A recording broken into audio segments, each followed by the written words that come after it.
Logika kita ini didasari kepada Al-Quran. Muhammad Rasulullah, as-sidda walal kufar, ruhamau bainahum. Itu nggak bisa dirubah. Mau ngapain kita? Nggak ada istilah diskriminasi.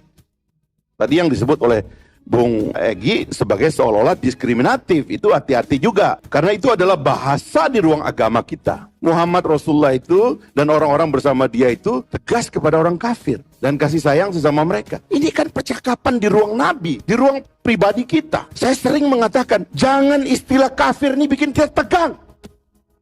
Kok pakai pikiran apa kok? Kalau pakai pikiran Quran, ini yang harus ditaati.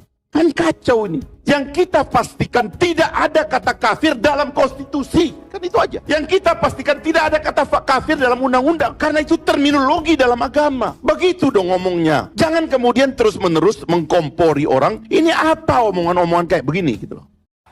Yang waras tidak boleh mengalah terhadap mereka para pencoleng-pencoleng agama yang menjadikan agama sebagai alat politik.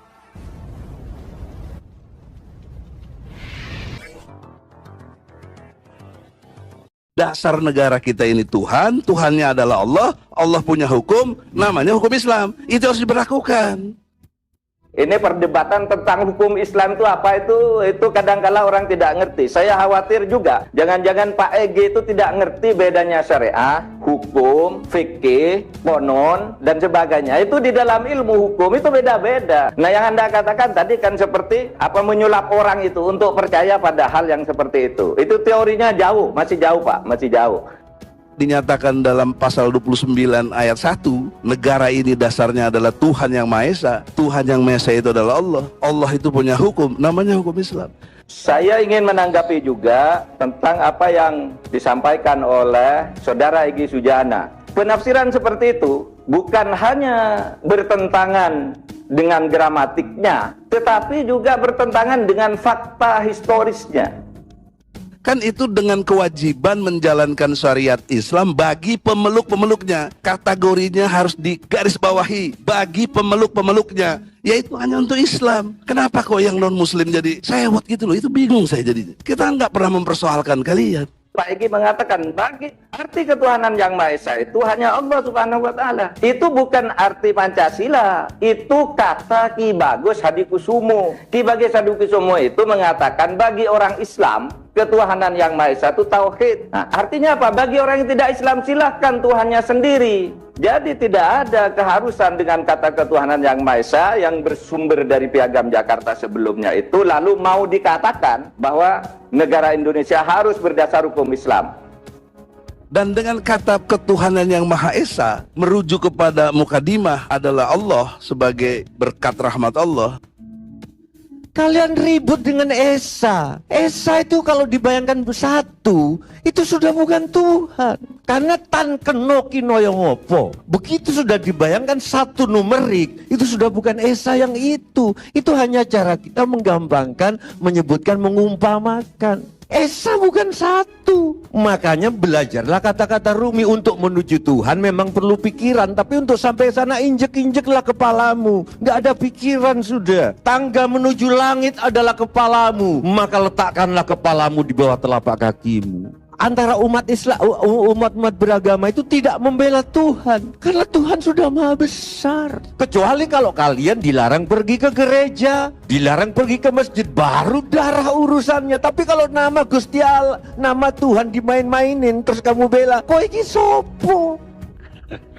Ini hukum positif, dasar negara kita ini Tuhan, pasal 29 ayat 1 UUD 45. Saya justru lebih Tuhan sepakat. yang dimaksud adalah Allah. Allah itu punya hukum, namanya hukum Islam.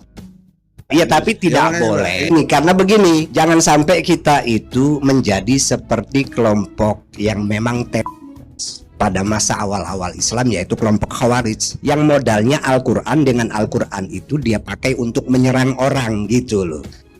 Ya jangan disalahin saya dong, ini kan berpikir. Kemampuan saya membedakan yang beda dan menyamakan yang sama. Nah, saya melihat seperti itu. Nah, ini tidak bisa seperti itu. Ini tendensius. Bukan, ini fakta yang oleh Sayyidina Ali. Bang Egy, yang oleh Sayyidina Ali itu jawabannya sederhana. Kalimatu haqqin wa urida bihal batil. Kalimatnya benar, tapi maksudnya adalah kebatilan. Jangan kemudian atas nama tauhid lalu kita membenci orang lain, memerangi orang lain. Bukan, atas nama akidah kita kemudian memerangi orang lain dan menafikan perbedaan. Ini persoalan yang tidak boleh disimplifikasi. Atas nama agama semua kejahatan akan terlihat terhormat. Saya tidak asobiah. Saya tauhid juga tidak nyala-nyalain orang atas nama, enggak mungkin. Tauhid itu merdeka. Orang mudah mengkafirkan orang, bahkan yang seagama, hanya karena perbedaan pemikiran. Yang ini sebetulnya bukan hal baru dalam sejarah, itu sudah pernah terjadi. Tidak ada ajaran selain Islam, ya. Ingat ya, garis bawahi, selain Islam yang sesuai dengan Pancasila. Selain Islam bertentangan. Jadi ajaran-ajaran lain yang selain Islam bertentangan dengan sila pertama. Bahwa manusia itu diciptakan oleh Allah secara berbeda. Perbedaan itu diciptakan oleh Allah. Walau sya'allahu la'amana man fil ardi kulluhum jami'a. Kalau Allah mau kan semua kita ini sama. Tapi kok beda? Ya karena Allah membuat beda. Ingat wahai saudara-saudara, musuh yang terberat itu adalah rakyat sendiri. Rakyat yang mabuk akan budaya luar, yang kecanduan agama, yang rela membunuh bangsa sendiri demi menegakkan budaya asing. Maka konsekuensi hukumnya ajaran selain Islam harus dibubarkan. Jangan mau diperbudak oleh semua itu. Tetaplah bersatu padu membangun negeri ini tanpa pertumpahan darah. Kepercayaan akan itu, bahwa perbedaan itu Tuhan yang menciptakan, menimbulkan kesadaran kepada kita karena perbedaan itu ciptaan Tuhan. Maka kita menghargai orang yang berbeda dengan kita sebagai fakta, sebagai fitrah yang tidak bisa dihindari. Demi Allah, demi Rasul, saya nggak pernah baca referensi itu. Walaupun saya melewati semua buku-buku itu. Saya lebih enjoy menikmati tadabbur Quran. Menurut Ibnu Khaldun, itu menjadi utuh ketika rakyatnya tidak menyalahkan satu sama lain, tidak ada perpecahan horizontal, dan di kalangan elit mereka solid untuk memimpin rakyat. Kita tidak bisa menutup mata bahwa pemerintahan ini adalah pemimpin. Dan menurut Ibnu Taimiyah, dia mengharamkan mencaci maki pemimpin, menghina pemimpin, ada etiknya. Maka saya sudah ingatkan tadi, konsekuensi hukum. Jika perpu diterima, maka hukum berlaku, berkekuatan hukum tetap, dan mengikat, maka konsekuensi hukumnya, ajaran selain Islam harus dibubarkan. Sebab-sebab berdirinya negara, yaitu mempertahankan keragaman, kebinekaan. Itu.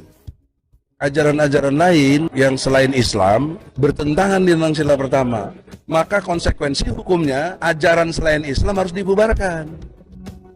Jangan mau diperbudak oleh semua itu. Tetaplah bersatu padu membangun negeri ini tanpa pertumpahan darah. Bung Karno paling seneng niki bolak-balik niku mengutip ucapan seorang filosof Perancis, Ernst Renan, dawuhe napa?